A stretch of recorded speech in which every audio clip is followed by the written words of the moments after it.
Hey, what's happening, family? It's your man Mark Black. Is an impromptu broadcast, so I'm not expecting a whole lot of folk to show up, but welcome to all of you who do show up to watch this one. As usual, I want to I want to remind you of a couple of things before we get started.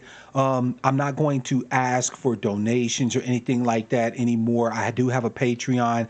I want to encourage you, family, to support me via Patreon as little as $1 a month, right? I'm asking you to put 5 on it. But if you can just contribute $1, it's definitely appreciated and it will help me to continue my work. So I appreciate you doing that. There's also links in the description field of every video for reports, resources, information that you can acquire that will help you to be up on this advocacy that we're doing. Shout out to you, Mr. Spacely. Welcome to the broadcast. This is sort of an impromptu broadcast, and I'm just glad that you're able to join us, right? So, family, I want to talk about something that I think bears addressing, right? And that something is the role of accountability as ADOS folk. Now, what is driving this particular little impromptu broadcast is a comment that I received on my last video where I discussed, our methods of child rearing, bringing children up, and so on and so forth. By the way, shout out to Onyx Prime and Michael West. Welcome to the broadcast. As you well know, family, I admitted right from the get-go that I had a lot of emotion invested in the topic when I addressed it. And there were times I imagined that during that broadcast, that emotion bled out. Right, that there was definitely bleed over of emotion. I always tried to bring information, but I am a human being too. And so when I feel strongly about a particular topic, it's very difficult for me to hide that emotional energy that I have that surrounds the particular topic. Now, that, by the way, that video I did the other day is probably one of the least popular ones I've done recently. But again, I expected it to be so, right? I announced right from the beginning my biases and my expectations from that particular work, right? So it's not surprising to me that that one doesn't have as many views, didn't have really any comments. I'm not upset about any of that. There was 2 comments though that were posted, and I'm going to read these comments to you because I think that they go a ways toward helping you to understand what it is that I'm going to say next. Okay, so give me just a moment here, and I'm going to pull up those comments. And I appreciate you guys checking in as always. Make sure that you announce yourself in the chat so I can shout you out. Let's see here. Here we go. All right. So the first comment was this, and I'll read it to you. The comment is as follows. I have to disagree with you wholehearted. ADOS adults has come to realize and understand that the institution of slavery for 464 years had ingrained PTSD times 2, post-traumatic slave disorder / self-dysfunction into the DNA of our previous generations, which continues to this day. ADOS is about educating and loving us through and out of the pain, not fanning the flames of hate, especially at yourself and your elders. How sick is that? PTSD times 2, I'm praying for you. Unquote. The second comment was, I guess, related to a response that I issued to this comment. So perhaps I should read the response. My response was, disagree all you like. Regardless of the issues we individually and collectively possess as a tribe, I'm not going to love us so much that I don't critique this foul behavior. Where's the love and education that you're asking I show grown ass people for our children? I'm speaking up for the helpless ones amongst our tribe, not people who can and should learn better. At which point this individual responded as follows, quote, Black Outcast Media, disregarding the issue, 464 years of slavery forced on our people with all its dysfunctional side effects and aftermath is the problem. Attacking the persons that have been infected with the disease, PTSD times 2, instead of the political laws, social, and economic conditions that created it, is just throwing your own people under the bus of white supremacy. You sound like the house Negro that wants to keep your slave master's house from burning down, shaking my damn head at you poor misguided souls, and that is putting it lightly, unquote. So, yeah, not a very positive give and take there. I have been called many things, but a house nigga, I would have never, like, just keeping it a buck. But having thought about the comments that the individual was making, it made me realize something that I, for one, have rarely addressed, and I don't think that we address in general. And that is, where are we accountable as ADOS people? Right? Now, I thought some of the individuals' numbers was off and so on and so forth, right? You know, I'm not gonna lie, I just thought that there was a whole bunch that was off, right? That being said, I understood the gist of the commenter's statements, that there are pathologies. By the way, shout out to you, Colin. Hey, no problem, fam. I'm glad I could be able to deliver that information for you. The gist of the commenter's statements was that there are specific reasons for much of the psychosocial pathologies that are expressed by ADOS people. And I would have to say that I agree with that 100%. I specifically mentioned the other day in my broadcast that the behavior that we express when raising our children is dragged with us directly from the plantation. I even use terms like overseer, right? Now, you may have taken some degree of umbrage with the emotional heat with which I spoke, and that's fair enough, right? However, I have never argued that there have not been effects culturally, psychosocially, epigenetically, or otherwise that we have not brought directly from the plantations, the killing fields of the South. I have never once argued, peace, black man, good to have you, fam.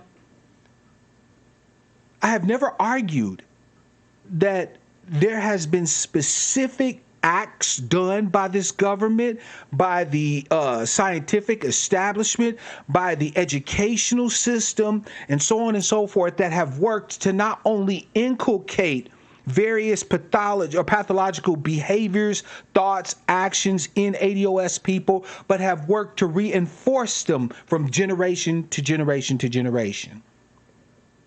So right off the bat, I had a problem with those comments because he strawmanned me. I'm assuming it was a he.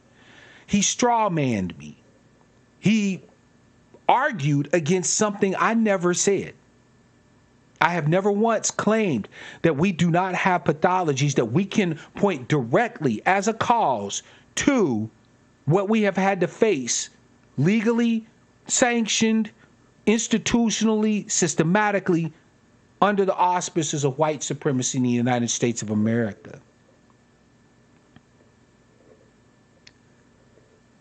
What I am arguing, however, is that in spite of the obstacles, the real true oppression that we have had to face that we do have some degree of accountability for continuing many of the actions that we find deleterious. Michael said, so slavery has traumatized us so that we shouldn't talk about it, try to heal, try to be better parents. That's how I took it, to be honest, right? So what if I understand correctly, and again, if the person who made those comments is watching, you'll get an opportunity to address it. I will open up the line and we can have a conversation, right? But how I took it, shout out to you, Brother James. Welcome to the broadcast. Salute to you.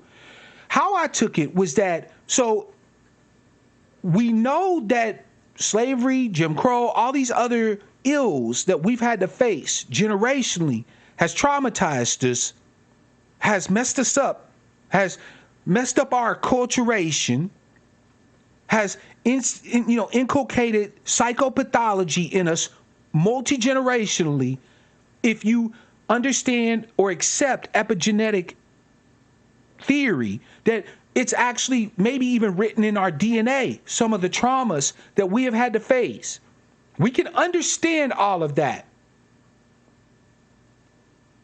And then we're just supposed to accept then these psychopathologies, these negative behaviors, these ill trends that are causing damage, not just to us as adult ADOS people, but to the most helpless ones among us, our children. That's kind of the takeaway that I took from that.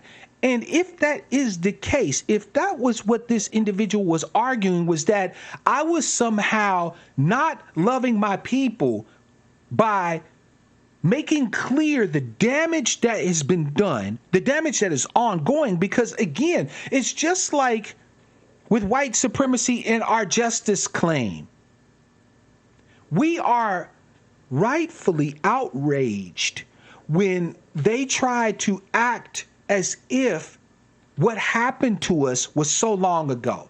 That, yeah, that was then, but things have changed now, right? We as ADOS advocates, we get pissed off about that because we understand that, no, these injustices are still ongoing. You have not addressed the core issue that we are advocating for change for, right? So I, as a victim of physical, mental, emotional, and sexual abuse as a child, have every right to decry the mentalities, the psychopathologies that gave birth to the traumas that I had to face. Could I have been perhaps less passionate about it? Yes, I could have. I could have been extremely cerebral and just present, study after study after study about the psychological, physical, mental ramifications of hitting children. I could have done that. But I am also a man. I am human. I was betrayed by the very people who were supposed to be my protectors, to be my defenders, to ensure that I have, as best they're able to provide, the best life possible. And I have every right to acknowledge that betrayal, to acknowledge the continuing betrayal of our children through these sick, psychopathological child rearing practices. By the way, shout out to my man, the proud Mississippian. Welcome to the broadcast, fam. It's good to see you.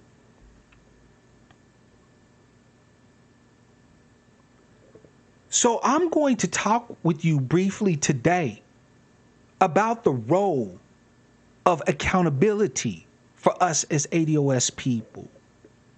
Because I think that without a better understanding of this topic, we will find ourselves continuing to spin our wheels and not see progress on things that we definitely should be seeing progress on. Now, there's something that I would like to mention to all of you that you may not have thought about, right? I'm not saying you're stupid. I'm just saying it's not It's not something that you're going to think about immediately, right? But once you grasp it, you're like, oh, right? Fam, love does not mean allowance.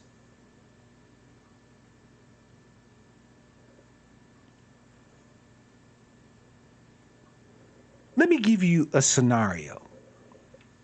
Many of you have dogs, have pets. I got one. Well, my son's got one. And so she's mine because, well, he can't stop me from petting her and shit. But we have a dog. Beautiful, half sheep dog, half boxer dog. So she's a mutt, but she's a sweetie. Her name is Nimmy. And Nimmy is an amazing creature, right? Sometimes I just want to just touch her and just feel her muscles move underneath her skin and look into her eyes like she's an amazing life. Now, I love Nimmy, no doubt. But if Nimmy was going around biting people, every time I took her outside, she was attacking people and barking at people and running all off at the, just going ham, okay? The first thing I would do is I would try to see if there was a way I could control Nimmy's behavior, right? I'd maybe get a muzzle or, maybe like a harness of some sort or a stronger leash, okay? Right? Now, if after attempting to control her behavior, I find that Nimmy's behavior is still out of control, I find myself rapidly approaching a place of hard options. If everywhere I take Nimmy, she is biting people, hurting people, right, causing people damage, and so on and so forth, right, at some point, I am going to have to ask myself, is it worth keeping Nymeria? Maybe I might have to put her down, or maybe I might have to give her to the pound, right? At some point, I have to say that her behavior is unacceptable. I love her, right? I wouldn't want to hurt a hair on that dog's head. But if that dog is consistently causing property damage, harm, hurting folk, threatening folk, at some point I have to set my love for that dog aside and do the needful. And it has got nothing to do with what I want. It has nothing to do with how I feel. It has nothing to do with the fact that I've raised her ever since she was like 6 weeks old, when she was a tiny little black and white thing, right? None of that I can take into account. It is the same with us as ADOS folk.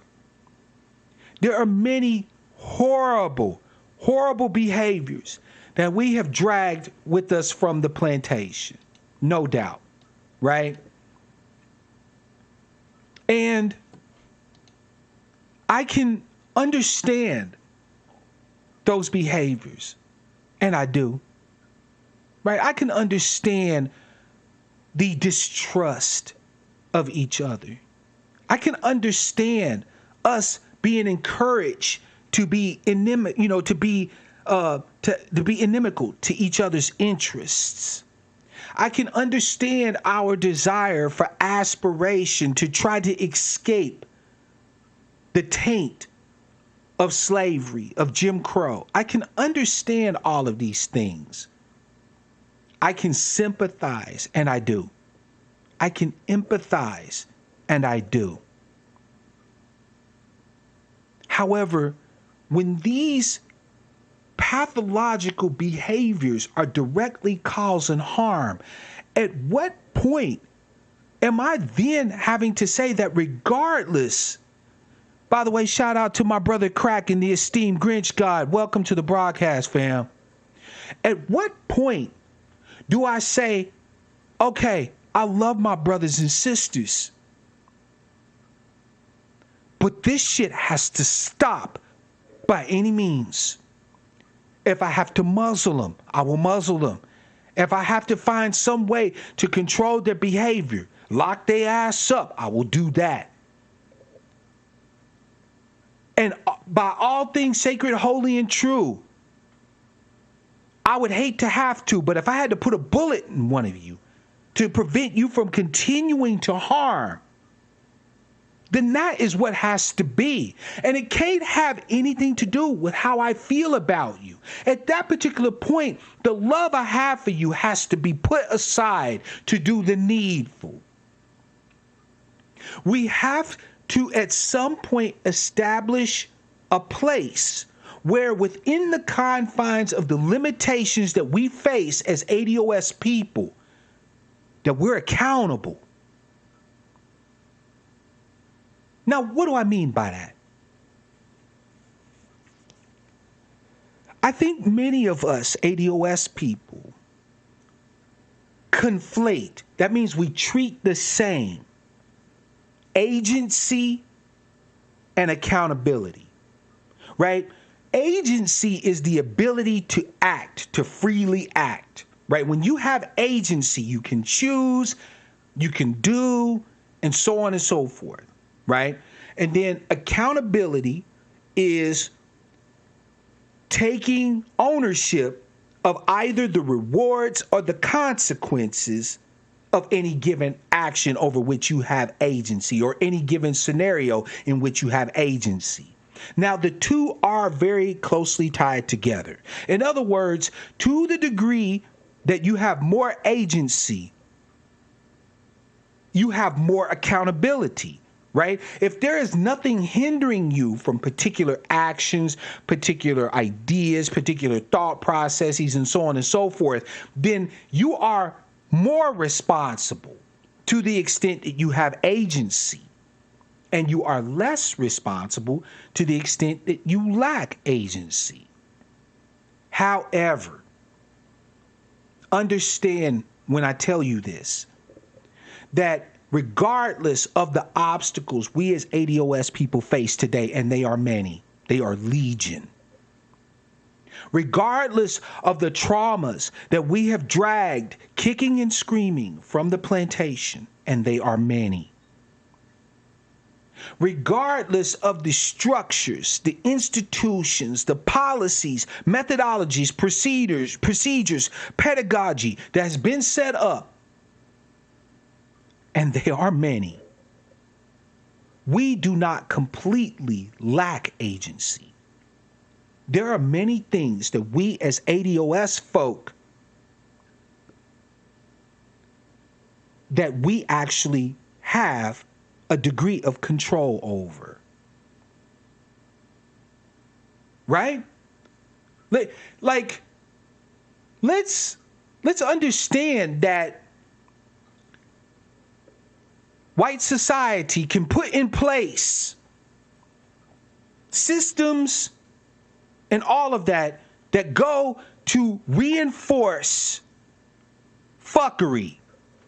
Let's acknowledge that, right? Because it's true.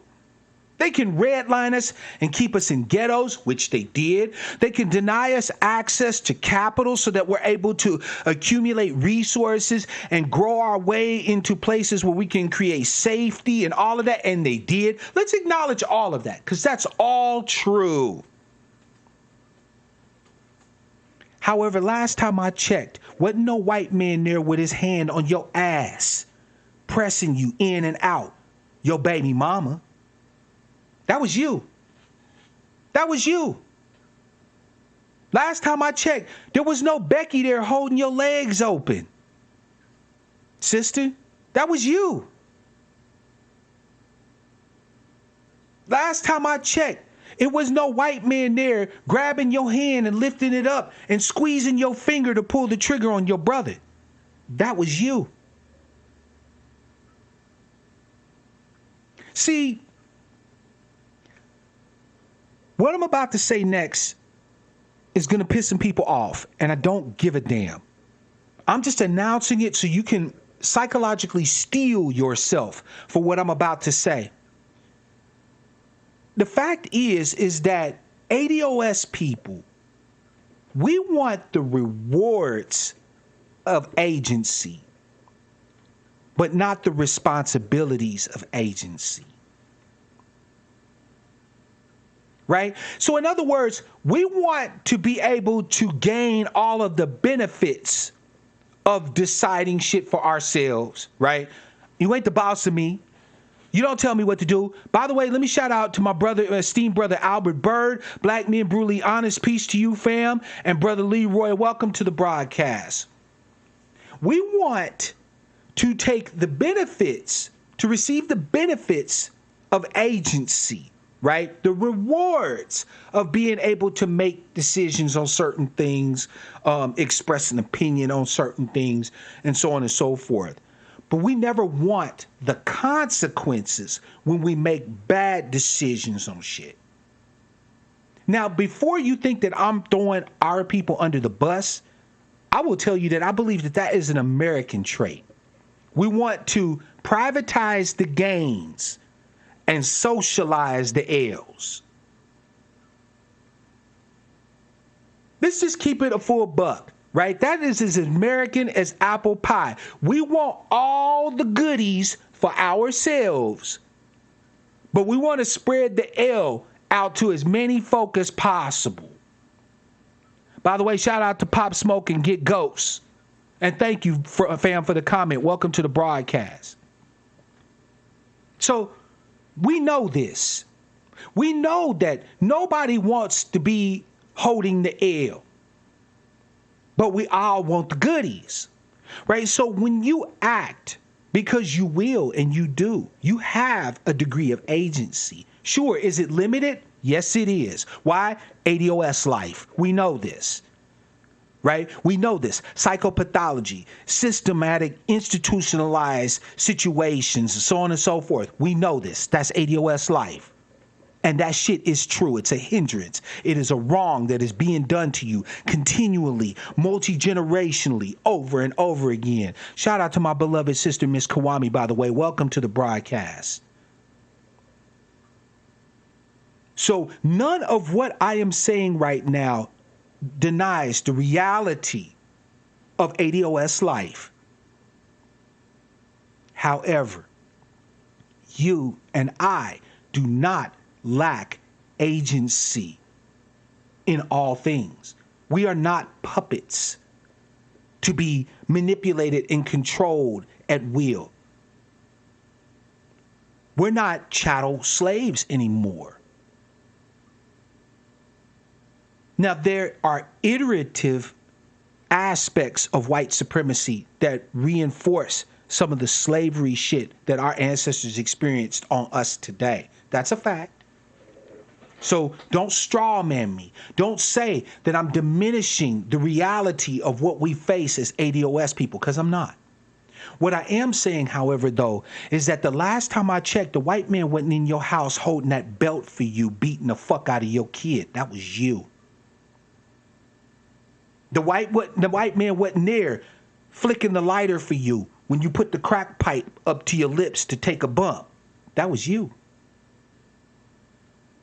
At some point, our understanding, compassion, empathy for our common plight as the American descendants of slavery has to give way to accountability.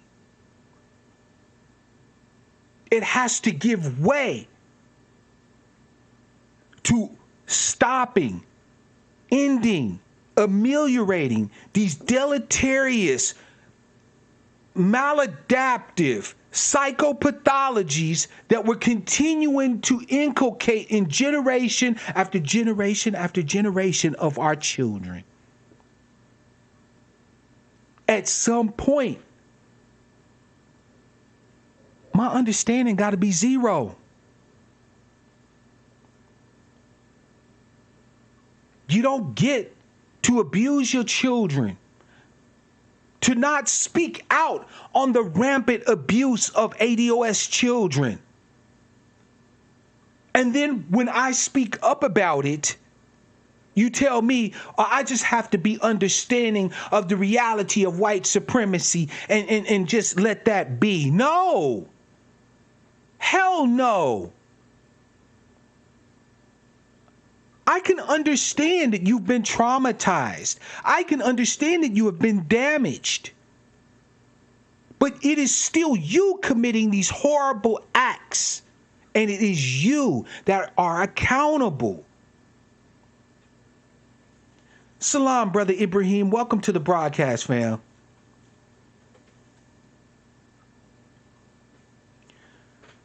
When I talked about in my broadcast the other day, the abuse that I suffered under, according to the arguments made by the poster underneath that video, I should just be running around doing whatever to whomever, right? I mean, I've had enough psychopathological circumstances happen to me that I should be just mentally broken, right? That I should be able to just walk up to people, slap them, take their goods, rape women, beat children, tyrannize my neighbors. With what I had to face as a child, I should literally be a walking statistic. So here's an obvious question. Why aren't I? Why isn't Mark Black this messed up, completely pathological, broken ADOS man? Right? I have according to how many of you think, everything that has happened to me, if anybody should be completely messed up, just a damn holy terror to my people, it should be me. So why aren't I? Because, fam, at the end of the day, I cannot change the ill that was done to me. It was a moment in time that as soon as it occurred, it was already in the past. I cannot change that. But what I could change was me. And that was what I committed to. Ms. Denny said, because you did the work to overcome the pathology, you became accountable. Facts. Family, why is it that nobody is able to dox your man Mark Black? Because y'all all know my government name. You know where I live, right? You know about my life, my background, my criminal record. Only thing y'all don't know about me is my actual physical address and my social security number. And there was a specific reason why I wanted to live my life on YouTube out in the open like I did. Because I wanted to demonstrate, to lead by example, what accountability looks like. Mark Black just can't get on here and say any old kind of shit. And there's a reason why. Because I have been so accountable to my people that you can come find me. You'd be like, okay, Brother Black lived near Seattle, okay, right? And, you know what I'm saying, he mentioned there's a little small town about 30 minutes to the north, blah, say, skibbity woo woo, right? His government name is this, right? You could find me. So it makes it real easy for me to be saying, I better give these people some good information, right? I better talk to them like they're human beings rather than talk to them out the side of their neck, out the side of my neck. You feel me? Because you can actually get hands on me if you so were inclined, right? If you were motivated enough, it would not be that difficult for you to find me. Michael West said, I don't fix my problem. I fix my mind and the problem's vanished. I hear you, fam. I hear you. Brother LaShawn's in the house. Colin, I see you. Do I mean a replica of white supremacy? Yup. Because our acculturation as ADOS people is designed to make us into black-skinned white supremacists. You feel me? So yeah, that's exactly what I mean. Who better to do you harm than somebody who look like you? That's white supremacy's dream, is to not have to lift a finger to do dirt to you, to have me do dirt to you. They set it up so that they can ensure that if somebody's likely to wrong you, they're likely to look like me.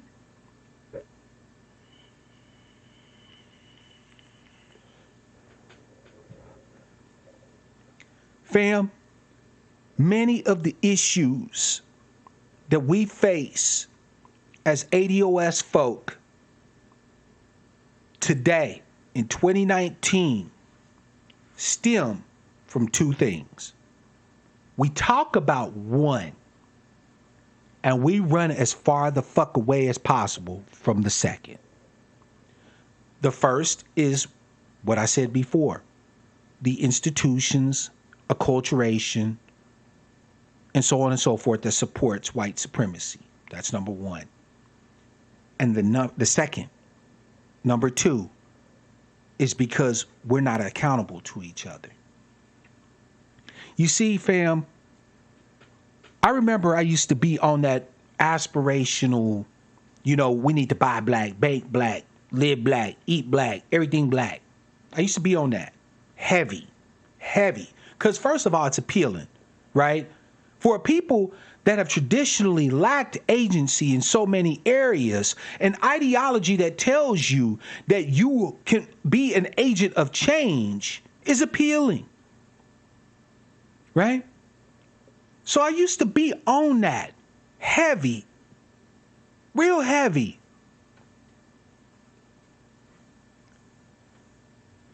Until I realized one very important thing. It can't work. Who is it that is going to show me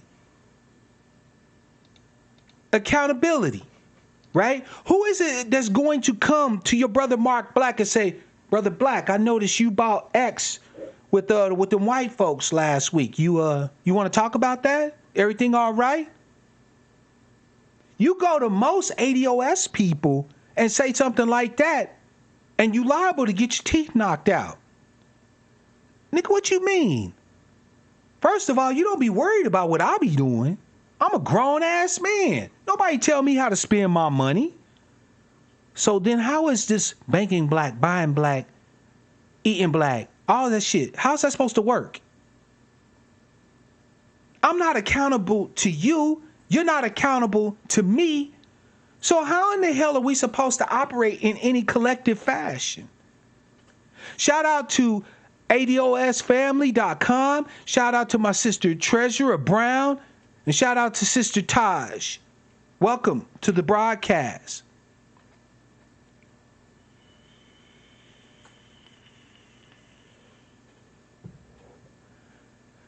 I realized that if you go to another ADOS person and you say to them, brother, wasn't you just telling me that you wanted to go to college and you wanted to get your degree and you wanted to do this, that, and the third? Man, maybe you should refrain from, shooting up the club with your girlfriend, man, because if you end up giving her a belly full of baby, you ain't gonna have time for all of that. That's a fight. That's a fight. That's a problem.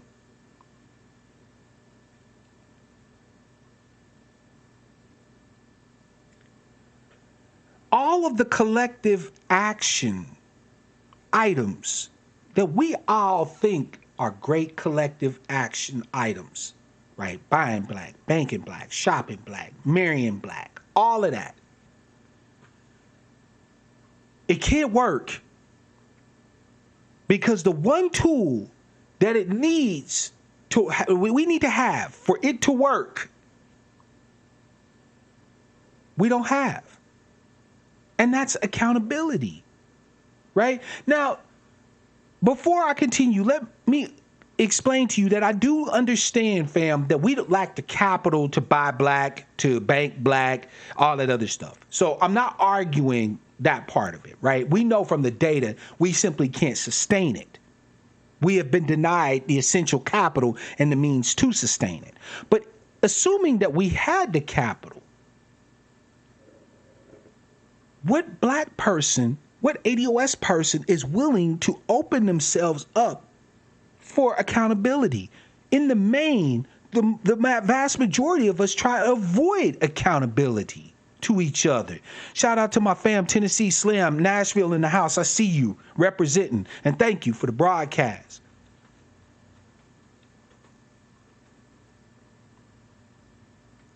Truth is a hell of a hard thing to swallow. Change starts when you change your mindset. I don't think I could have said it any better. But only thing I have an issue with, Treasurer, is that truth ain't hard to swallow. See, we have these ideas that go toward keeping us away from factual understanding of just what we're able to do as ADOS people, right? Think about this, fam. 9 times out of 10, when you tell the truth, you're not rewarded for it if you're ADOS, right? If you go to your mama and your daddy after they done told you not to eat the cookies in the cabinet, and you say, Mama and Daddy, I just wanted to come and tell you, I know you told me not to eat the cookies, but I got hungry and they was looking really good, and you know how much I like Oreos, and I ate like a gang of them. Your parents ain't likely to say to you, well, damn, we really didn't want you to eat those cookies, but you know what? Son, I'm really glad you came and you trusted me enough to tell me that you did it. What can we do to make sure you don't eat the cookies when we don't want you to eat the cookies, right? In other words, start to have a dialogue to actually, address what was driving the behavior and see how you can support the child. No, that child is likely to get their ass kicked. So telling the truth ain't never rewarded you. It ain't never rewarded you. When you was a kid and your parents was applying smoke on your tail, right? When did you ever experience telling them the truth and it actually prevented a butt whooping? Because it sure in the hell didn't help me. If you lie, you're going to get your ass kicked. If you tell the truth, you're going to get your ass kicked. But you got a fairly good shot depending on how you spin the story of getting a lie off. So which one are you going to choose? You're going to choose the lie. When you get out into the world as an ADOS young adult and you find out just how insidious this system is, how badly it screws you up, how so many things are set up to ensure your failure, it's frustrating as hell. So when someone comes to you and say to you, in spite of all of the obstacles, all of the psychopathology, all of the bullshit that you've come to be aware of, that there's a way out, reason goes out the window for you and for me. And ADOS folk would rather believe comfortable lies than uncomfortable truths. Part of the reason why we as ADOS have to spend so much time on the data isn't necessarily because ADOS folk are ignorant. Yeah, I said it. It's not necessarily because we as ADOS folk don't know the reality of our circumstance. The reason why we have to stay grounded in the data is because if we don't, we will go right back into the love of the comfortable lie. We will allow the drape of the decadent veil to cover our eyes. And all you'll hear throughout the whole of ADOS Americas, Jay-Z, Beyonce, Meek Mill, Oprah, Michael Jordan, Beyonce, Jay-Z, Oprah, Michael Jordan. It's like a mantra. We'll believe that you can get your name on some liquor and make it big too. That dribbling a ball means you've escaped white supremacy. You understand, fam? This is what we've been on. These comfortable lies that we actually have much more mobility than we do. That we have more wealth than we do. That we have more access than we do. We would rather believe the comfortable lie rather than the uncomfortable truth. The reason why we would rather believe the comfortable lie, though, fam, is because the uncomfortable truth requires accountability. The uncomfortable truth requires, no, it demands your action. When you ground yourself in the data of the reality of ADOS life in this country, it demands your advocacy. You no longer have the luxury of sitting on the sideline and on some old striver-ass aspirational bullshit. Keep spinning your wheels. When you really acknowledge the truth of this thing and you ground yourself in the data, it drives you to accountability. It means that you tell the truth. Shout out to Omega Dreads, fam. It's been a long time since I've seen you, but welcome to the broadcast. Fam, the role of accountability for ADOS is the role of healing. Accountability means that we're not only aware of the problem, but we're taking ownership of our role in it.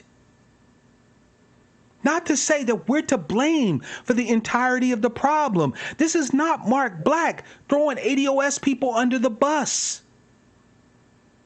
But this is to say that where we have agency, we are responsible for where we have not exercised it properly.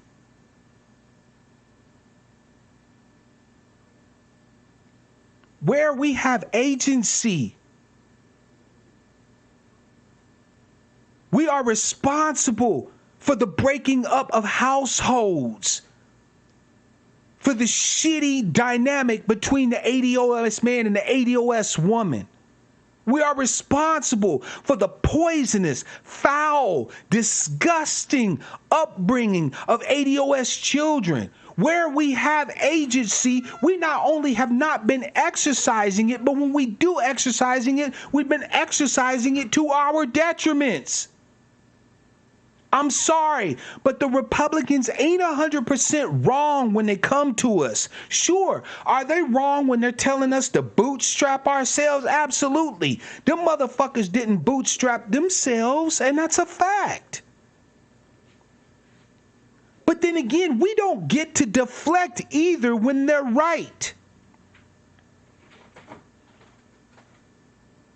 We don't get to deflect when they're right. When we have horribly negative behaviors that are going on in our community. And this change, see, I need you to understand something, fam.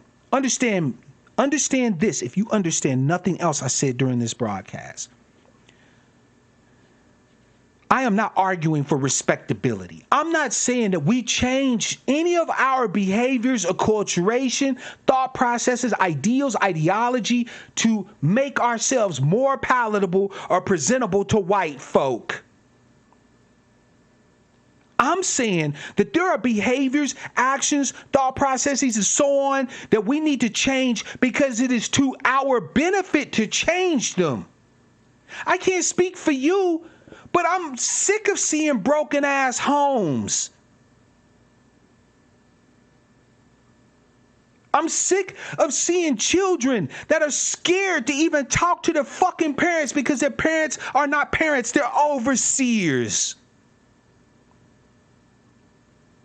I am sick of the glorification of hypersexuality, so much so that our girls barely escape childhood without being tampered with, and our boys don't.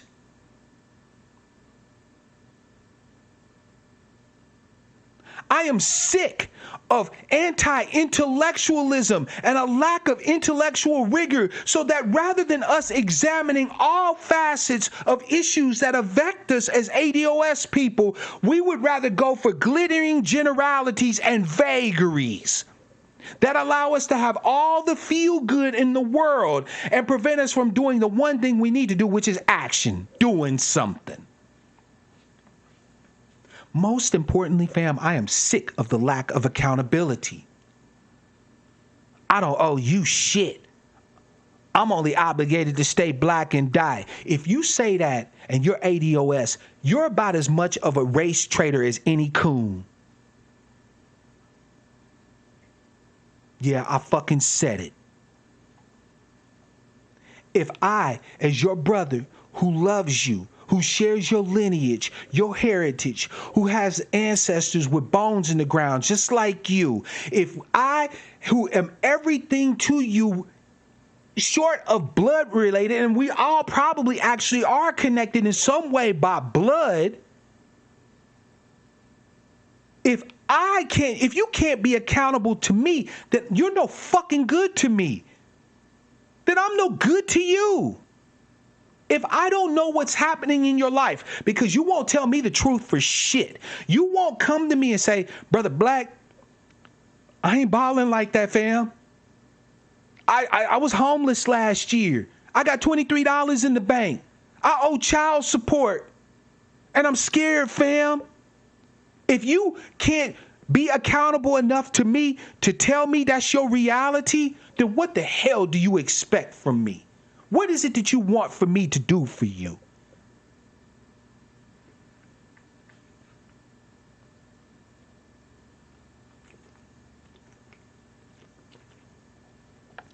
If every time we have a conversation, we have to avoid all the elephants in the room, then what good is it in talking to you? We can talk about everything in the world, but we can't talk about what's real. The reality of ADOS life, and not only that, but what we can do to change it, because accountability, fam, is the first step in change.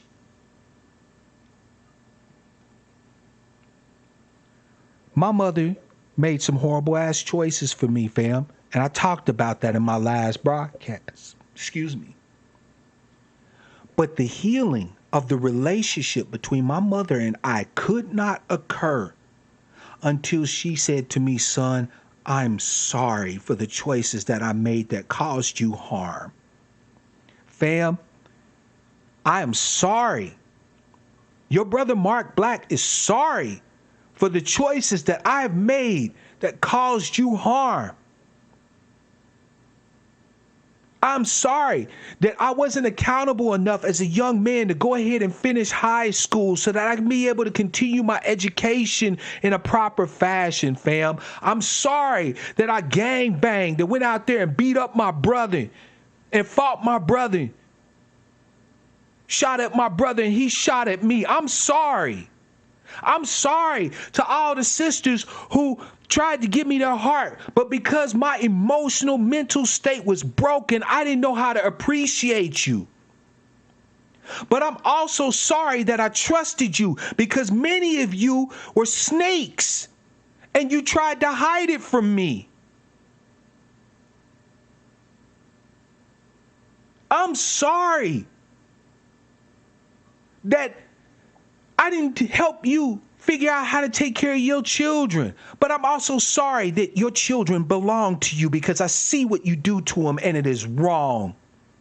We need to start with accountability first for what we owe to ourselves, to our families, our immediate families.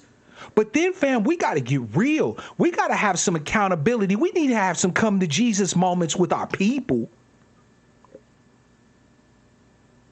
There are many of us out there who have been on some fuck shit. And we owe our people an apology. We need to be accountable.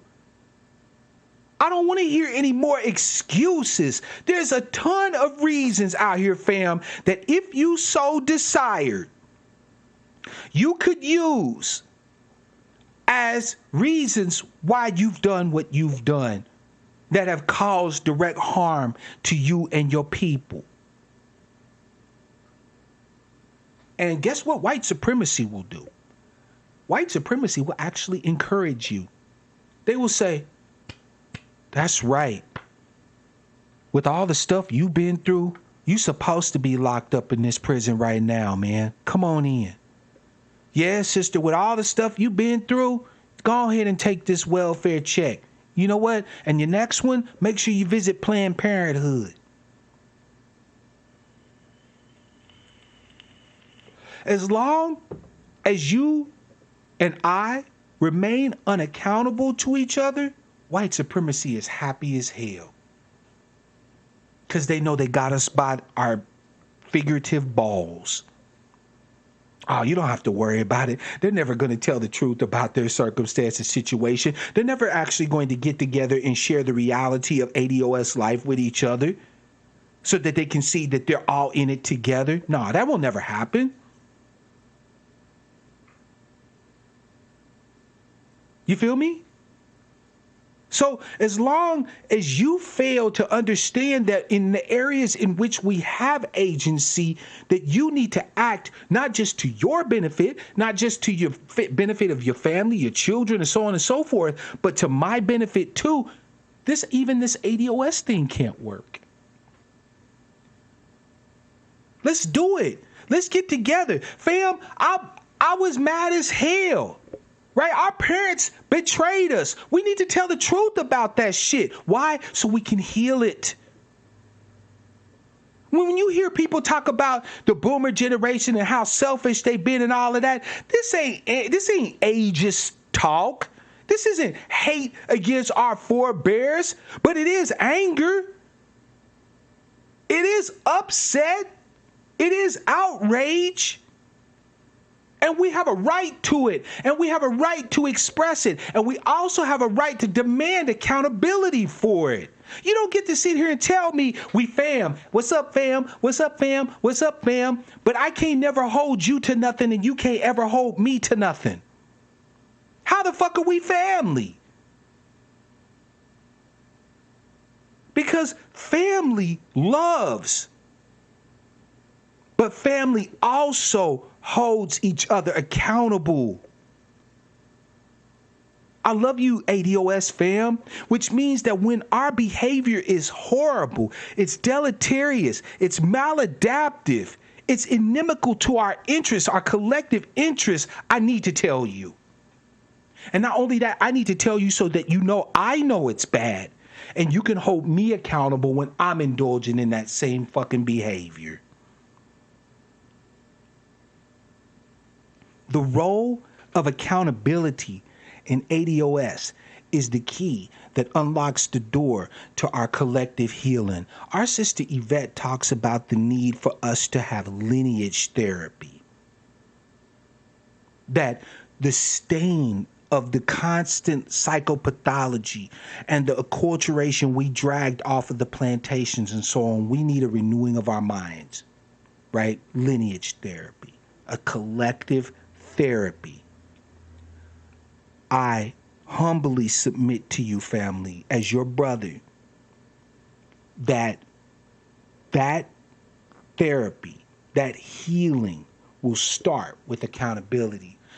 Nasayana said, and by the way, shout out to you, Nasayana, I'm glad you came to the broadcast, said just because you didn't fully understand the effects of your actions does not make you above accountability. You damn right it don't.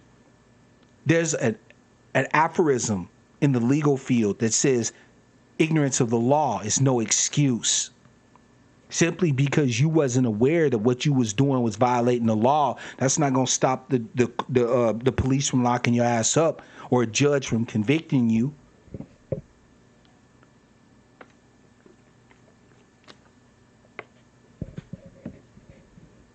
Your individual ignorance of what's driving the pathological behaviors that are extant amongst our people is no excuse.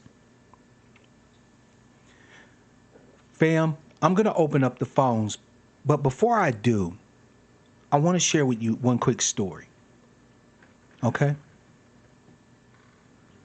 As you know, I'm a veteran. United States Army, Signal Corps, Persian Gulf. Hook. All right? When I first went to boot, the very first thing that I learned quickly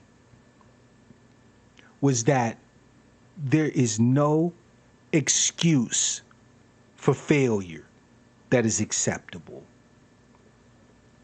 This does not mean in the military that you won't make mistakes or fail. Shout out to my esteemed brother Tazabah. Shalom to you, fam.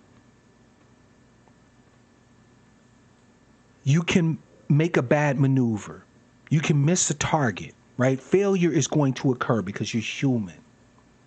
The difference, though, between the military mindset and everyone else's is that failure is the beginning of success in the military. Private Gillespie, why don't you have your nose on that line, Private Gillespie?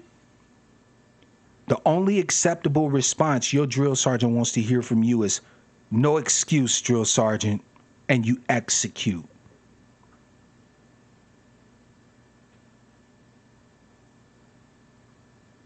No excuse, drill sergeant. You get told what the standard is, where the goal is, what the mission is, and you go to it. And if you fail, there is no excuse, only an acknowledgement of failure and to continue the mission.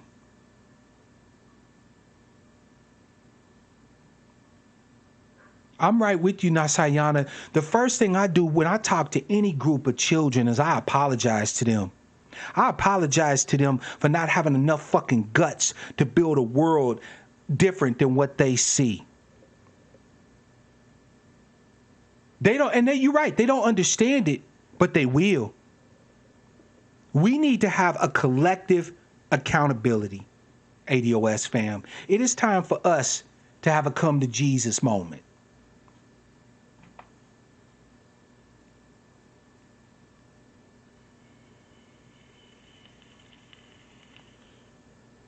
There's no excuse. Failure is going to happen. But failure does not mean stop. Failure does not mean, oh, we tried to maneuver to these grid coordinates, but we didn't make it, fam. Let's go home. No. Failure means you correct the mistake and you execute. Execute. Our job as ADOS folk is to execute and prosecute this justice claim for this debt that has been owed to our ancestors. We stand in their shoes. That is our job. But the only way we can do that job is through the renewing of our minds, through the accountability. So when the Republicans come to us and they tell us, what about the pathology in your community? The only thing we should be saying is no excuse, Republicans. We're going to continue to execute. We're going to continue to go into our communities and clean them up. We are going to continue to go in and hold thugs, murderers, rapists, brutalizers, drug dealers accountable. We'll either hold them accountable in the systems in place to do it, or if we have to do it extrajudicially or whatever the case may be, I ain't going to tell you to go do it, but I can understand if you decide. No accountability is killing ADOS folk, because there's no system that they can put in place that we have not been able to overcome. But the one thing that we have not been able to overcome, the one thing that is continuing to destroy us, is the refusal to be accountable to each other. That is killing us. ADOS women refuse to be accountable to ADOS men. ADOS men refuse to be accountable to ADOS women. And all of us refuse to be accountable to ADOS children. And psychopathology and filth and immorality, disgusting, sick, messed up behaviors permeate a lot of our communities. to the resounding sound of silence. And silence is complicity. Silence is complicity. If you're not actively calling your brothers and sisters to the carpet and saying, hey, fam, what the hell is this? I don't want to hear no excuses. What are we going to do to change this behavior today? Not next year, not next week, right now. You feel me? Right now, today. No excuses. And this, I'm not on no Barack Obama bullshit. I'm not telling you that you haven't been victimized. You have been. I readily acknowledge I have been. But at some point, the knowledge that you've been victimized cannot be enough. How do we stop the victimization from happening? Right? How the hell are we going to sit here and claim to be warriors against white supremacy when we won't even war against the white supremacy in our own damn minds? We won't combat the sick acculturation around our engagements with each other as mates and family. We won't question a damn thing about the reality of our socioeconomic situation. How in the hell are we supposed to fight white supremacy when we won't even ask the most basic questions about who and what we are and hold ourselves accountable for the answers we discover?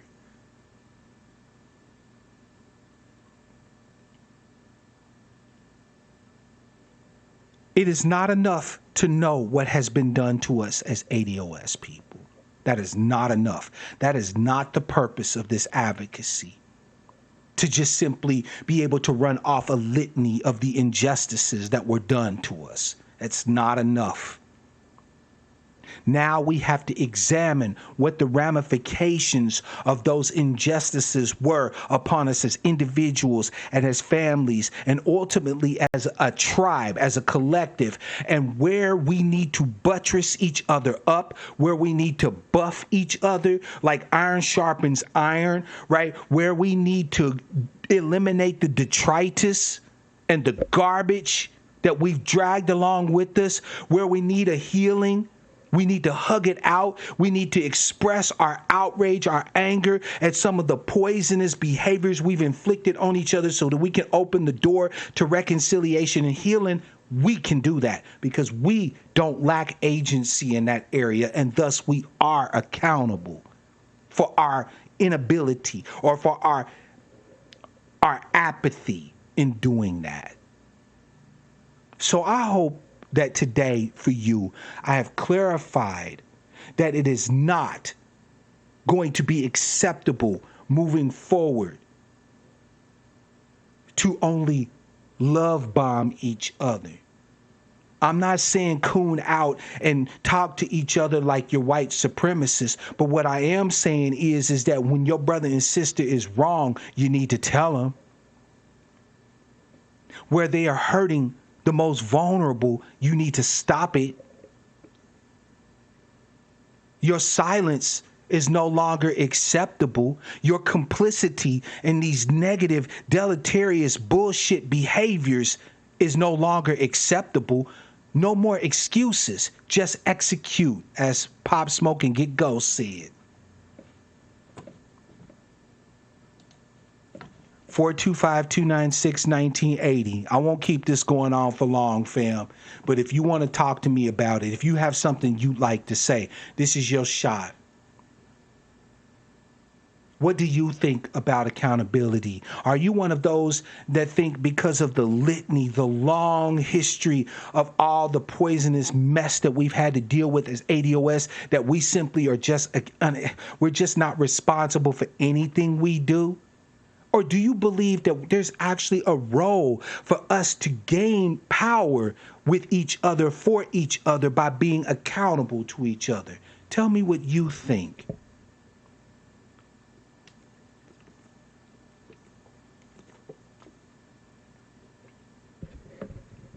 right?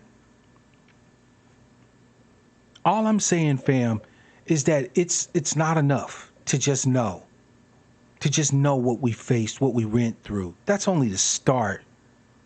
Just like we got to hold America accountable for the crimes committed against our ancestors and us, we have to hold each other accountable too, right? We have to hold each other in our love relationships accountable. We have to hold each other in our parenting situations and our parenting relations to account. We have to hold each other as our brothers. Brothers, I need to hold you to account and you need to hold me to account, right? Sister, you need to hold me to account and I need to be able to hold you to account. Agreed, Michael. Just because they dangling the bait in your face don't mean you got to bite.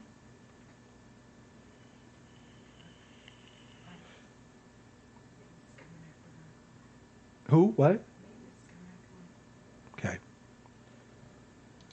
425-296-1980, fam. I don't get a call here in the next few. I'm just going to go ahead and wrap it up. Like I said, I wasn't expecting a lot of viewers, and I'm actually shocked I had so many. Thank you all.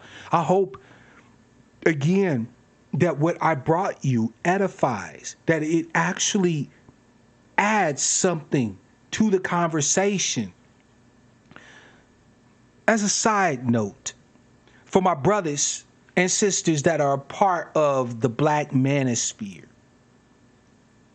I want to say something real quick about some of the shenanigans we've been seeing going on recently.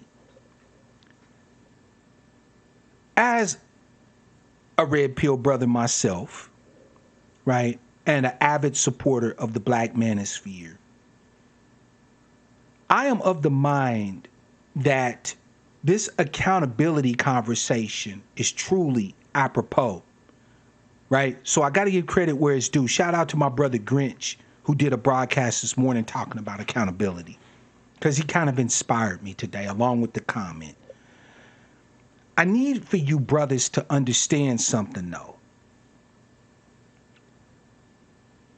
The Manosphere isn't here for your entertainment. It is not here for you to vent. It is not here for you to sit here and whine and cry about this woman did this and this woman did that. Caller from 909. It's the Black Man. I know it. What's good, fam? Hey, good afternoon. Oh, hey, I'm Moni sorry. I Love. thought this was Black Man. He's from he's Black Man 903. I'm sorry, sister. What's your name? Where you calling from? And what's on your mind? Moni Love from California. Monet, talk to us, sister. I'm glad to hear from you. How's it going down here? It's hot. Yeah, I bet. Yeah, I'm in the desert, so it's pretty warm. Woo, But Lord, girl. Hey, you know what? I love the desert and I love the hot, but I don't love the desert and the hot at the same time. I'm just kidding. Go ahead, sis. yeah, What's on your mind? Talk to us, we fam. adapt. I think what you talk about. First of all, I want to say thank you for always being so honest and for sharing your personal story. Um, because you've talked a couple of several times about your life and growing up and how it has affected your outlook on life and things like that. Some of the trauma and abuse that you've had Hmm. to um, endure as a young boy and growing up, as a man. And I just think it's really interesting. A lot of what you're saying, um, there's a social worker. Her name is Dr. Joy DeGruy. Yes, I'm a I don't huge know if. fan of hers. Okay, me too. Me too. She she has a book and it's called Post Traumatic Slave Syndrome. Yes, I've read it And multiple times. It's a must read. see, it is, and it explains a lot about the stuff that we see sometimes in our communities. Because people will just say, "Oh, that's just how they are," that kind of Hmm. thing. But it's based on like 12 years of research, of quantitative and qualitative research, Yep. and it discusses some of the adaptive behaviors that Black people have had to in this country had to adapt as a result of chattel slavery, all the years Agreed. of chattel slavery and trauma. And so Now, Moni, um, let me ask you a she was, question, right? Before you hmm continue, sister, let me ask you a quick yeah, question, right? You have heard me readily acknowledge, right, that there have been times when some of the behaviors that we express were survival behaviors. They were adaptive at the time we adopted them. You've heard me say that, right? yeah, I have. Now, let me ask you, sister, when those behaviors that we adopted as survival mechanisms become maladaptive, what do you believe should be the process behind which we address them? Because, like, on one hand, I get people saying that a lot of coons be like, niggas be this and bitches be that, right? So you feel me, right? There be some coon stuff, Mhm. right? So black people are Mhm. sensitive to criticism, right? Yet, Mhm. black people in the main are refusing to talk about the elephants in the room. So I wanted to ask your Mhm. opinion about how do Mhm. we work on ameliorating, if not eliminating, these now maladaptive behaviors that have been a part of our culture. Mhm. Um, I think a person has to start getting real with themselves and being honest. Um, when it's confronted. I work with I'm a social worker, behavioral health, Mm-hmm. so mental health, and my partner is a drug and alcohol counselor. And I do this in the juvenile halls. This is what I do right now. Mm-hmm. But sometimes I meet it with the families, and the kids will come in to custody and they talk about their lives, and you know what? A lot of them are right. They're right. For being so angry and just full of rage, Yep. you know, and a lot of them are afraid to go back home because they know they're going to go back home into that environment, and because they've been in custody for like 6 months or something like that, Yeah. they've learned different types of skills. They've learned discipline, waking up on time, being responsible for doing my homework, things like that, cleaning their area, and they know they're going to go right back out into that environment. Because I've had kids who say, well, I went and I robbed this place, and my mom she saw the money Mm-hmm. on this one kid. She saw the mask, she saw the gun, she saw the money on the couch, but I still got slapped around because I didn't get all of the money. So it was like something crazy. Instead of like saying something about why are you doing this and that kind of, she got upset with him for for not getting all of that money and bringing it directly to her. And I was just like, what? Okay. So I think even when adults, when we're faced um, a moment of change, and we have to get real. You have to reach out. You have to replace it with something. So if you're not going to be doing something right now or doing some type of behavior, you have to put something else in its place. Right. Usually that's some type of a counseling or therapy or something. You have to get it from somewhere. And so I don't know, just it's different. There's no one way to do it, Mm-hmm. but you do have to be honest with yourself. So So, in other words, yeah, what you're saying is ADOS 101, ground yourself in the data, right? Because getting yes, honest with yourself just simply means mhm, knowing the reality of your circumstance, right? Being aware yes, of the truth of what's going on right, with your life, what's mhm, happened prior to your black butt getting mhm, here, what's going on now, mhm, and so on and so forth, mhm. right? Um, Right. I had a parent. She just kept yelling at her kid, and the kid had made some really nice changes. And I said, wait a minute, why are you yelling at him? Don't you yell at him like that in front of me. And she just started. She broke down and she started crying. Well, it was some of her stuff. She's putting her shit onto this kid, mhm. and he was really making some really nice changes. And so I said, go get some. Listen, it's okay to talk to somebody. Call this number, blah blah blah blah blah blah. Do you get a break? How do you rest? What is your method of self care? What do you do for you? Facts. And she said, I don't do anything. And I said, this is what we need to work on I would because agree. your There's kid is, there's a yeah. charge that parents get. I saw it clearly that Mhm. parents who Mhm. hit their children and stuff like they get a gratification from it. And I'm not saying, look, I Mhm. was heated during my broadcast the other day, and I maybe said some Yeah. things that was not, I won't say inappropriate because I do believe them, but I could have said it in a different fashion.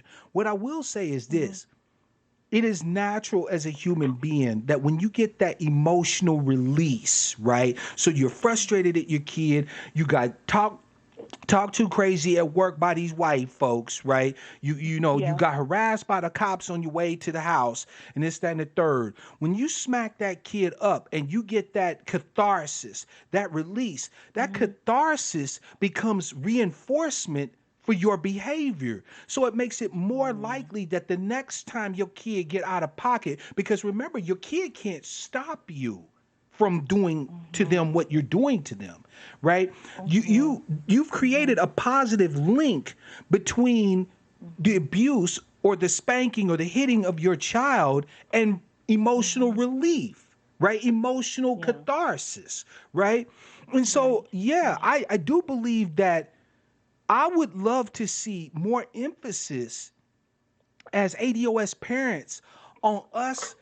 Remember, being accountable means that they're not just accountable to you, you're accountable to them. It is my responsibility as your brother and one who loves you that when I see you struggling, that I get you Mhm. on some self-care shit, right? When I see Yeah. that white supremacy is beating your ass, right? That I need Yeah. to come in there and provide you aid and comfort so that you don't need to Yeah. get that cathartic release, that emotional charge from maybe Yeah. bashing on your children or going off on your And spouse. I personally didn't have that type of a childhood. My mother was great. I mean, I had a really great family. My dad was um, a cold person, so I didn't have much of a relationship with him. But my mom, my grandparents, we were great. I mean, but what I do, I run into, say, men, like when I'm dating, I run into men who've had a difficult upbringing, and so they act in a certain way, and sometimes I have to say, listen, you don't have to. I don't do the whole yelling thing. I hear you.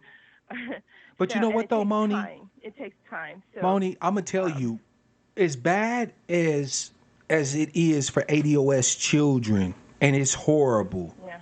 There's nobody at this point who can convince me that ADOS men are privileged in any sort of way, shape, or fashion. What we face as Mhm. ADOS men is nothing short of criminal across every spectrum, across every metric you can measure. Men have And it hard. Yeah. everybody in this Yeah. society, including our own sisters, are Mhm. incentivized to help maintain that. I know. Yeah, And I know. I see it, and it makes me so angry. Yeah.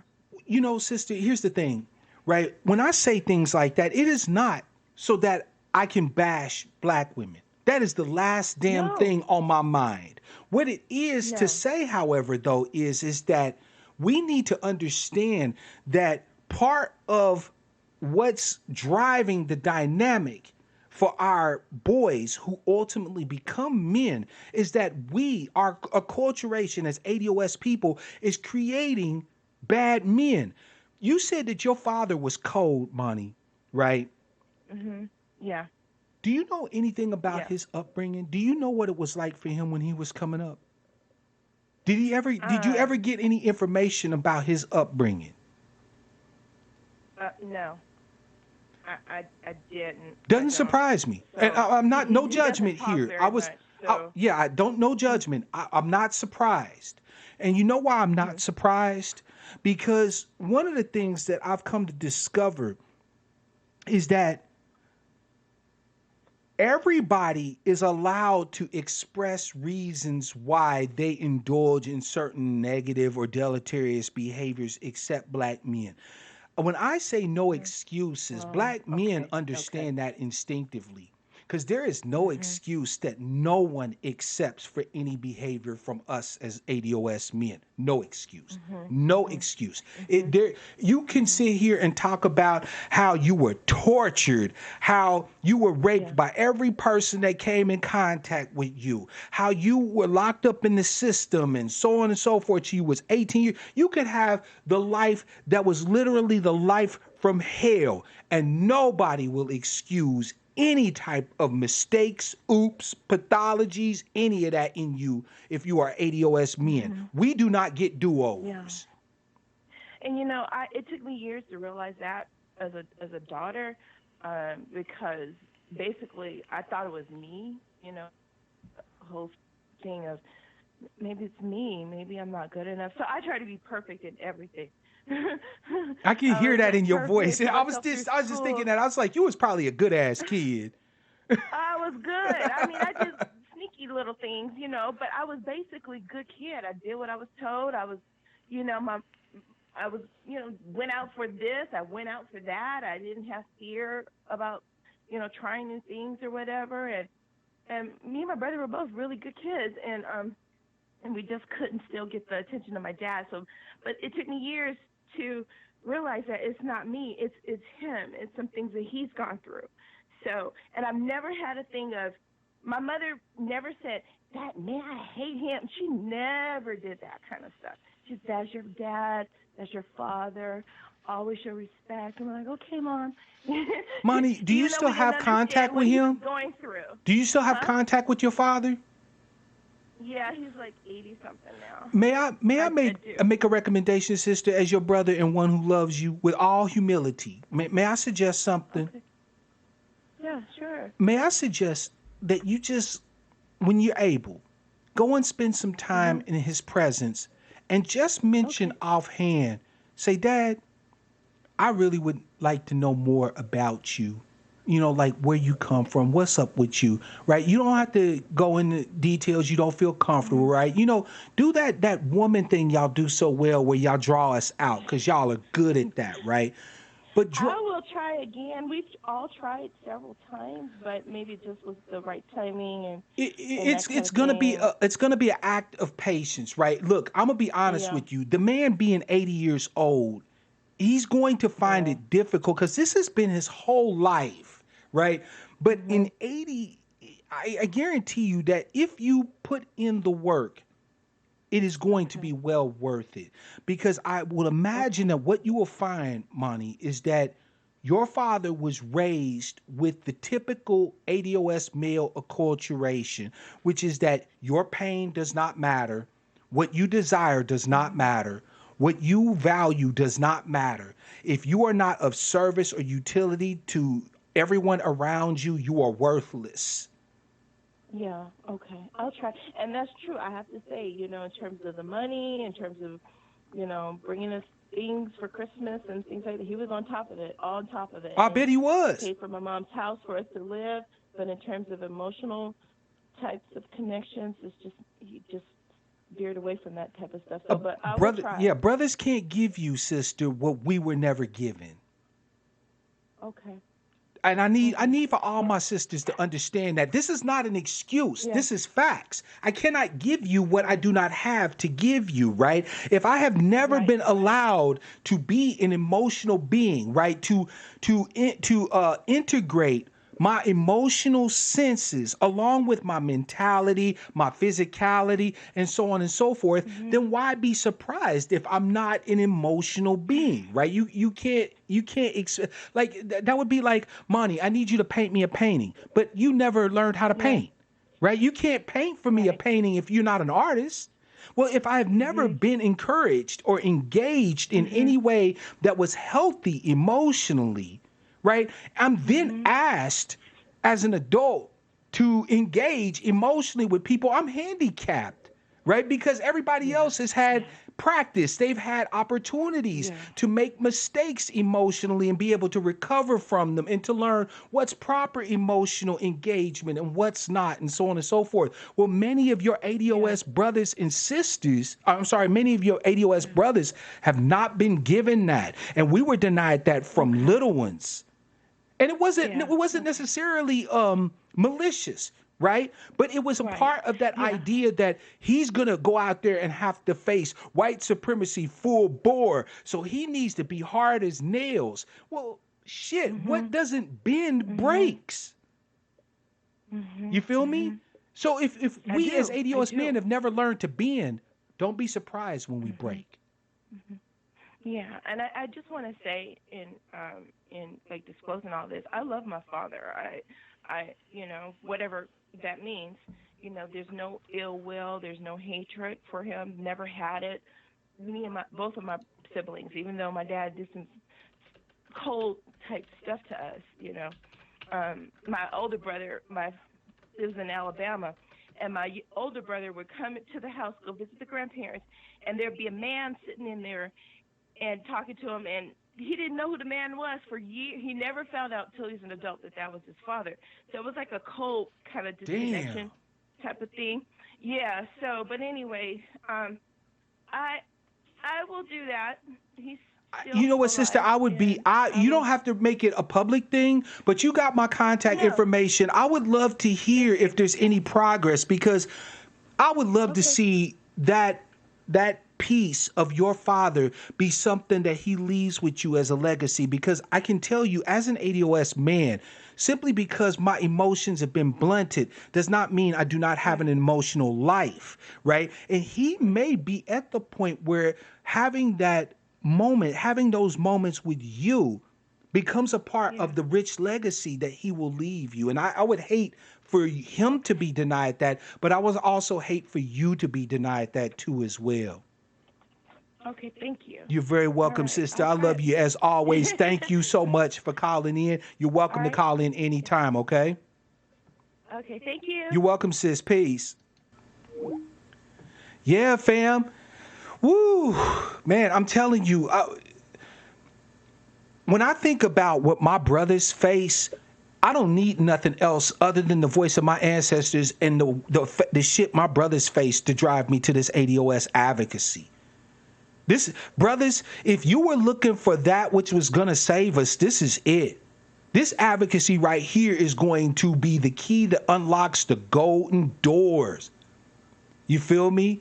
Shout out to my beloved lady Kendra's in the house. Brother Double Cease is in the house. Fam, the line is open 425-296-1980. The topic is accountability.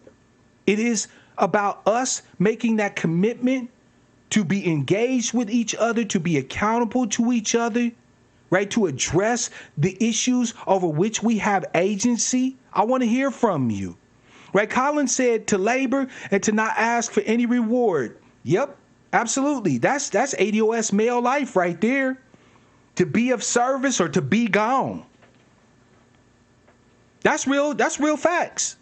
That's our life. That's ADOS male life right now. To be of service or to be gone. We talk about emancipation. I'm not even certain ADOS men been emancipated from the from the plantation. Caller from 407, this your man Mark Black. What's your name, where you calling from, and what's on your mind? What's up, Mark Black? This is Michael West. First Michael, time brother caller, Michael, long peace to time you, listener. fam. What's good? Peace, peace, peace. Man, I got to tell you, I appreciate the knowledge and the pills that you be dropping.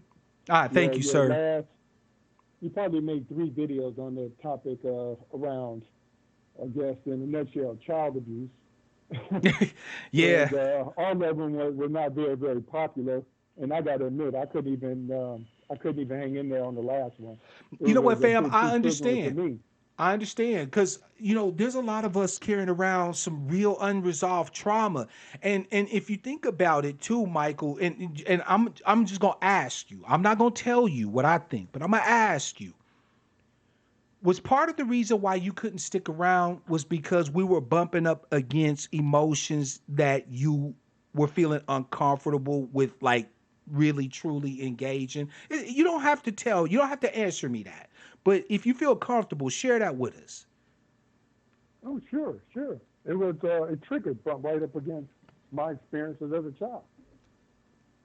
So one of the things that, well, I'm sure people like themselves. So much of your story mirrors my own. especially the childhood piece. Fam, And we not by ourselves. We are not by yeah, ourselves. I remember as a child, fam, and I know you can relate to this. I remember thinking that the beatings that was happening to me, the sexual abuse that was happening to me, not only did I have a hand in it, like I was doing something to cause it, but I was the only one that was having to face it. Cause we didn't talk about that type of shit when I was a kid, man. You didn't, as an exer, yeah, you didn't go around talking about, yeah, my piano teacher touched me inappropriately when I was, at my piano lesson, or you didn't talk about, what I'm saying, that your stepfather was beating you like 40 going north. Nobody talked about that shit. no, and if you did, nobody believed Exactly. Nobody believed you. Or worse, they gaslit you. Right? So it you. wasn't necessarily they didn't believe you. They would try to tell you that what your experience wasn't your experience. Oh boy, your father loved you. What you talking about? I got my ass kicked when I was coming up, and look at me, I got a nice car. What? How does one correlate to the other one? Yeah. No, you could be a good husband and a bad father. I'm like, Those two is damn. mutually So exclusive. all I have to do to be a success is just let him torture me. Okay, like that don't make no damn sense. Yeah, and shut up about it. you know. And fam, Yeah. one of the things, because Michael, I know I've seen you around the Black Manosphere, right? So I know that you're familiar with how some of the brothers is operating and things like that, right? And so I was talking Yeah. about the Black Manosphere, and one of the things that I wanted to mention, and I want to get you to chime in on this too, is that the Black Manosphere, part of the problem with the Manosphere is that the Manosphere has been inherently reactive or reactionary, right? Rather than Hmm. proactive, right? I was talking with Miss Denny about this, fam, and we were talking about it.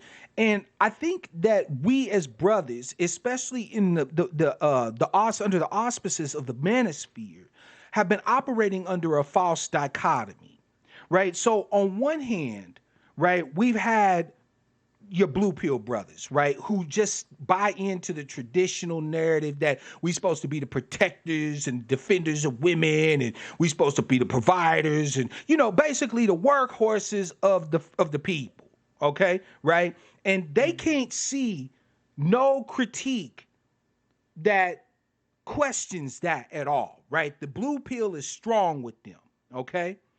But with the Don't talk red about pill, my mama. well, right? But Hmm.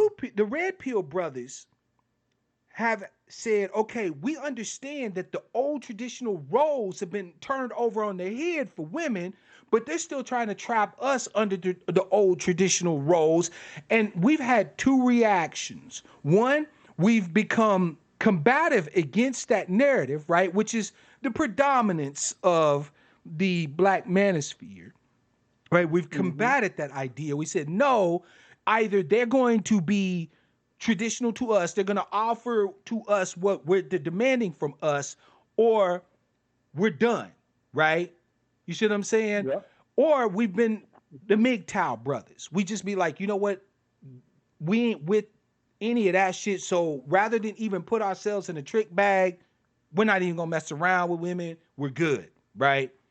But I argue, fam, that that is a false dichotomy because there is a third option available that so few of the Black manosphere actually engages with.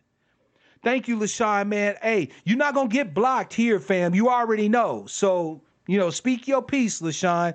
Um, but the third option that I see is that we understand the red pill knowledge, but we do manhood and masculinity our way anyway, right? In other words, rather than being reactive to the truth of the preference of women in our culture and our society and so on and so forth, and all the various things that come along with that, that we do what we as men have always done best, and that is build whatever vision is in our minds and make that become reality, right?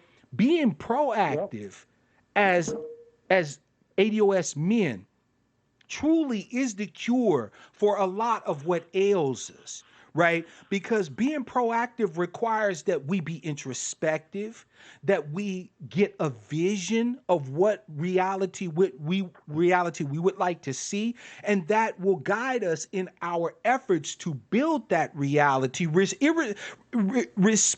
irrespective or regardless of what the current narrative is, what the current dominant narrative is. What did you think about that, brother?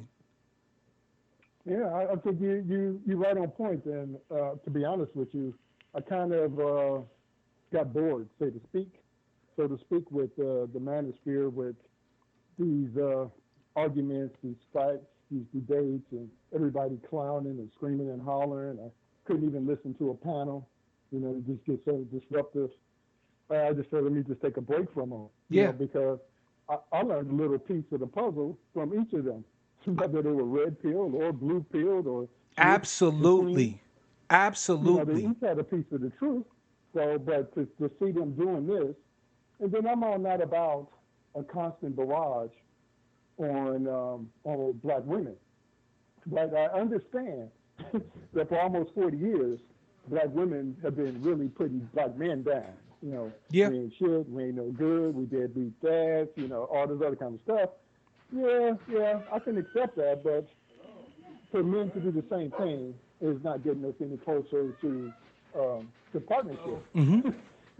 It's not gonna get us where we want. But here's the thing, fam.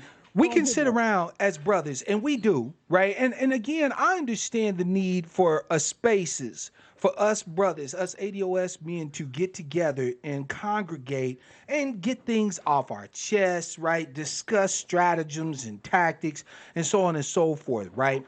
But I argue that at some point, we have to go beyond being reactionary, right? Coming into the knowledge of the reality of what ADOS male existence is can be a trauma, but it can also be for lack of a better way to say it, the rocket fuel or the engine fuel needed for us to develop things, to grow things, right? As men, right? As ADOS men, part of our heritage is to build things, to grow things, right? To take what is out there in the world and manipulate it to our benefit, to our people's benefit, and so on and so forth, right?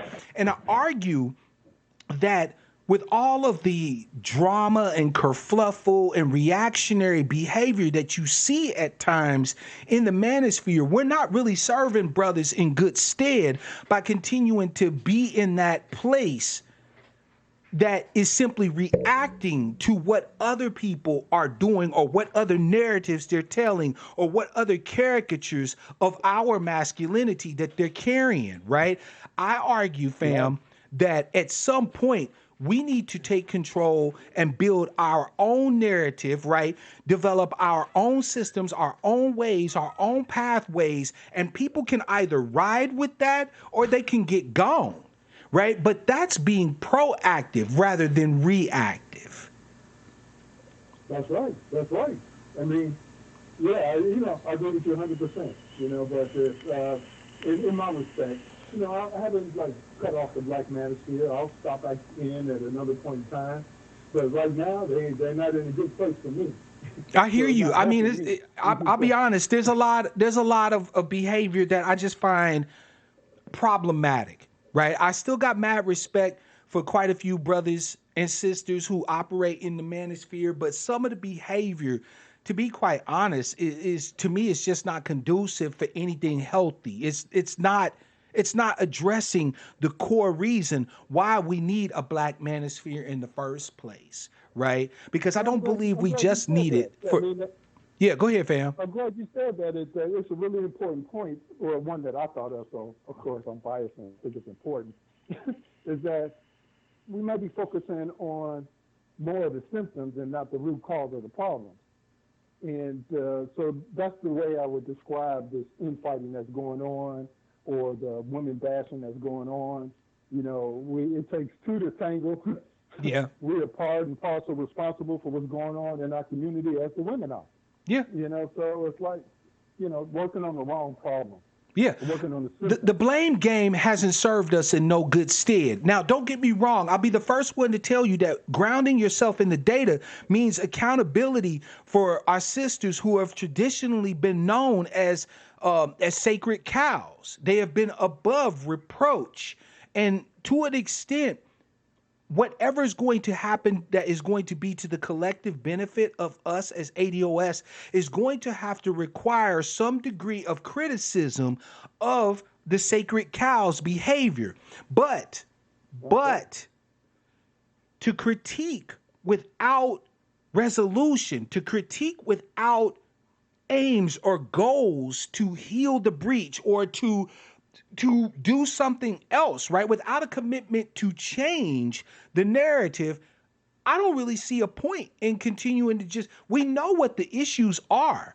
See, I said that earlier, Michael. I don't think that a lot of our behavior is driven by ignorance. We know what the issues are. I think that our behaviors are driven by a lack of willingness to take responsibility and accountability for the areas that we can take, right? Because once we make that commitment mentally to say, what role am I playing in this? Okay, I understand this barrier, that barrier, this thing going on, that thing going on. But in the areas in which I have agency, what am I doing or not doing that is continuing the status quo? Once you get in that headspace, it's a completely different ball game, right? You start approaching things from a different point of view, a different standpoint. Your actions start being driven not by reaction, but by vision. That's a completely, you get me, fam? That's a completely different situation or circumstance than to just simply react to the knowledge that you become aware of. That's right. That's right. And I think the sister who just spoke, she had on some really important things came up in that for me. Was one that was about her stoic father. And I don't know, I'm an old guy. Yeah. And I stay young by listening to you, young cat. And I remember my father and my grandfather were stoic. Yeah. No emotions whatsoever. And I know for the first half of my adult life, I was stoic. You know what I mean? And, people often talking about, well, what do we do? What do we do? Or where do we start? And the only thing I can do is relate that to my own experience. And one of the things that helped me was the contrast between where I was and where I wanted to be. Yes. The contrast, because I escaped the hood, and I got to give you kudos for surviving your concentration camp, which was your home. Yeah. And likewise, I'm a survivor. But when I started looking at, I went to school and went to college and owned my own businesses and moved to the suburbs, walking around like a baller, and somehow I forgot where I came from. And I went back into the hood and went back and I tried to help. I tried to volunteer. I tried to hold courses and class hours and a mentor, my brother's keeper, all these things I was trying to do, but it was like you just experienced with your last responses. So the reason why you're making this video is that there's a level of understanding that for whatever reason, some people haven't figured out. They haven't figured out the game. They haven't figured out what's going on. They haven't even figured out white supremacy in all the different angles. And I guess the barrage by pull yourself uppers and no reparations make us weak men and all those kind of things. And I had resources, right? I had jobs. I took jobs back into the community. They didn't want them. I had grants that had, they didn't want them. I had my particular help that I could give. They didn't want them. And it almost broke me down. It's like, here I am trying to help. And scared the community, thought I was just a lick. I was just a mark, Fam, I'm going to tell you, the one thing that I'm glad that I've learned is that it is not my job as a man to save everybody. That's right. right? Like, I have the desire. Don't get me wrong. I'm just as acculturated in that fashion as any ADOS man will be. Okay? No doubt. But that said, I understand viscerally that while I may invest time, energy, effort into bringing the horses to water, I have never yet ran across the horse whose neck I can push down in it and make him drink it. You feel That's me? right. Oh yeah, totally. Right?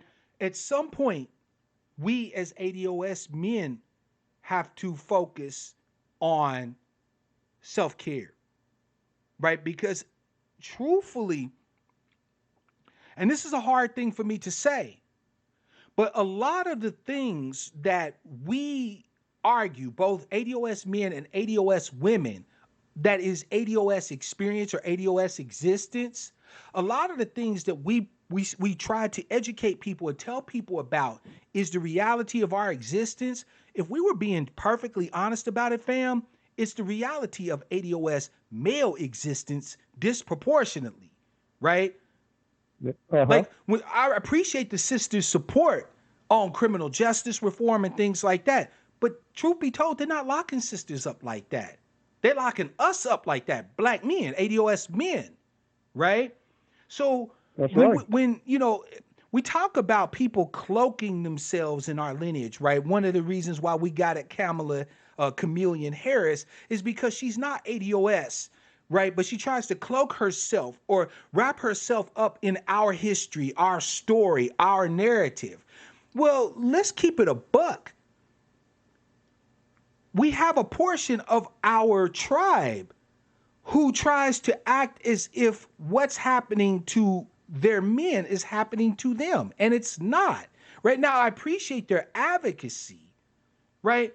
But truth be told, if their advocacy is for their own benefit or whatever the case may be, it seems a little disingenuous, right? I want them to advocate for these things because they benefit not just themselves, but others, right? ADOS has Yeah. come for us to be educated and savvy politically, economically, legally, and all of that so that we're able to advocate across the board for all ADOS people.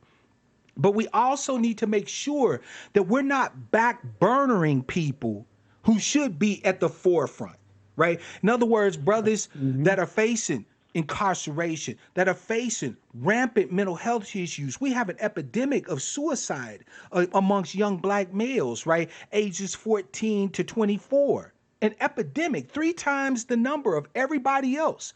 Where's the conversation about that, right? We have older women grooming ADOS boys sexually.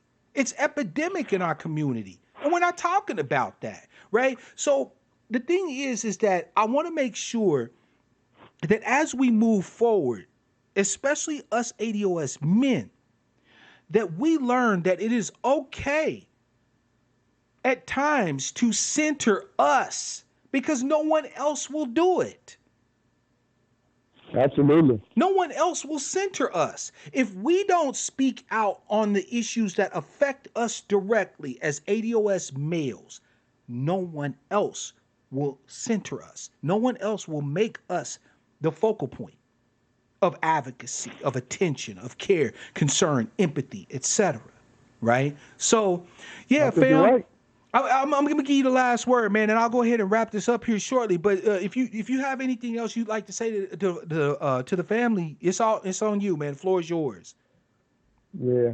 I think to further answer the question about where do we start, we got to start with ourselves. We got to start with the man in the mirror. Yeah. And if your reality doesn't match your dreams, you got to start asking yourself why. Yeah, you got to ask yourself some hard questions. Right, and you got to not be afraid to reach out and go to therapy. You ain't got to be afraid to reach back into your history, into your childhood. I would tell people to the things that sort of helped me will probably be like the ACE exam. You can just Google that online. And it's about abusive childhood experience and how it acts out and plays out into your life as an adult. Absolutely. And you may not think, I'm 57 years old. I got to tell you, I didn't remember any of this till I was 50. So from birth to 12 years old was smoke. Didn't remember none of it. Didn't remember any of it until I started therapy. Yep. And so then they came back. So I used to always think this was a joke. People come back 30, 40, 50 years later talking about... Man, dissociation is a motherfucker. Dissociation is a motherfucker. So I just pretended like it didn't exist. And, but it all came back to me. Another one is the Harvard Implicit Bias Study. Mm-hmm. And you could be ADOS or a person of color, whatever it is, and you don't realize that you favor white people. Yeah. You don't have no idea. Absolutely. I mean, like I said, fam, that study showed me beyond any reasonable doubt that we are all white supremacists. Yes, all of we us. are. Because I'm serious. We have implicit biases against our own people. But you know what's funny, fam? Michael, before you go, you know what's funny? Dr. Neely Fuller talked about this in his book, where he told us that because we have hostility towards each other's interests as a part of our acculturation, that unless we're coming together for constructive purposes, he recommended that ADOS folks stay away from each other until we're able to get the collective healing that we need, because we are acculturated with the same hostility towards each other that the greater society at large is enculturated with. We're conditioned for it. Yep. But, you feel me? Thank you for your time. Oh, thank you for the work. always a pleasure, fam. It, always a pleasure. And I thank you for the love and support, man. You have yourself a great one. You too. Yeah, fam. Colin hit it on the head. Conditioned. We are conditioned with the same implicit biases against each other as the greater society at large is conditioned with against us as ADOS folk. This is why we scared more of the black cop than we are of the white one. Let's keep it funky, fam. When you get pulled over, you hate seeing a cop. But when you see a black cop, your blood runs cold. Because you know you likely to get it worse from the black cop than you ever would from the white one. When you go down to the courthouse to file some paperwork, you glad to see a smiling little Becky sitting on the other side of the counter rather than some dour-ass sister who been snapping at everybody in the line. We are acculturated. We are conditioned to expect the worst and thus to deliver the worst behaviors to each other. Now, we know this. So at what point do we become accountable for addressing that, for addressing that conditioning? When do we become accountable for addressing that conditioning? Right? So we know it. We can empathize with it. We can understand. We can be compassionate. But at what point, fam, do we say, okay, in spite of that conditioning, that behavior is unacceptable and we cannot accept hostility. We cannot accept antipathy to each other's interests anymore. You feel me? We needed to be on that shit decades ago. But you see, fam, accountability requires and demands action. And all too often, inertia, apathy makes it to where you just maintain the status quo. You know, shout out to the brother, TBA, right? The Black Authority. He said, too many of us just live our lives day to day, hoping that today isn't our day to meet Pantaleo. That today isn't our day to run into Zimmerman. You feel me? We don't want to rock the boat too hard. We just want to make sure we get our little tiny piece of the crumbs of the bag and hope today isn't our day to run into Betty Shelby.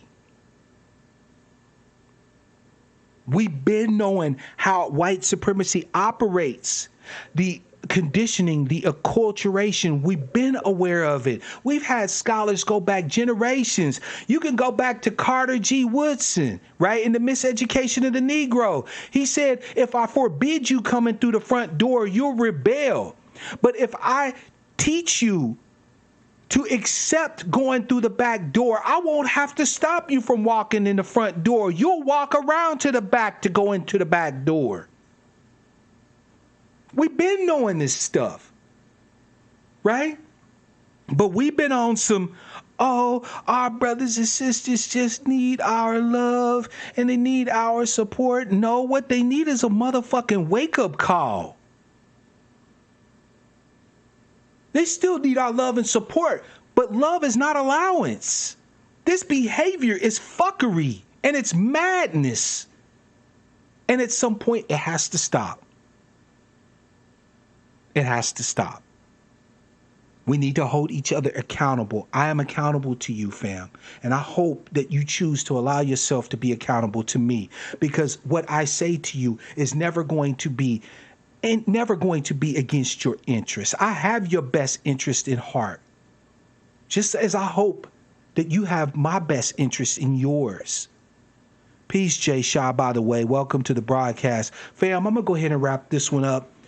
Again, I wasn't intending on this one, but I need us to understand, fam, the role of accountability is the path to healing, right? We've had obstacles and we're going to continue to have obstacles in our place, in our way as ADOS folk. But there is no excuse for us to continue these deleterious, negative, horrible, disrespectful, foul behaviors.